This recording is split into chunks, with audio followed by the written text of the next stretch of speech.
গোপন সূত্রে খবর পেয়ে পাতিপুকুর বাসস্ট্যান্ড থেকে শিশু স্লথ বিয়ার উদ্ধার করল উত্তর 24 পরগনার বন বিভাগের নর্থ ডিভিশনের আধিকারিকরা।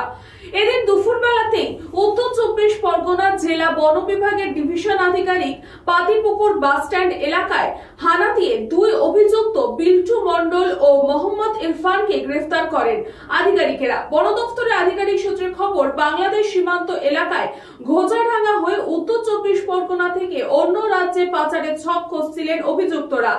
এর মধ্যে দুই অভিযুক্ত থেকে আজ বারাসাত আদালতেও পাঠানো হয়। এই ইনফরমেশনটা পেয়েছিলাম যে আমাদের একটা স্লথ বিয়ার আছে, জুভেনাইল বাচ্চা আর কি, জুভেনাইল স্লথ বিয়ার বাইরে থেকে এসছে এবং সেটা অন্য কোথাও যাওয়ার একটা অন্য স্টেটে যাওয়ার মতো একটা পরিস্থিতি তৈরি হয়েছে।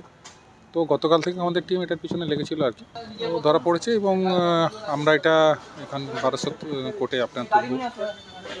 এটা আসামি সহ ধরা পড়েছে, তো তারপর এটা কোর্টের নির্দেশ অনুযায়ী আমরা এর সেফ কাস্টডির জন্য হয়তো আমরা পাশাপাশি যে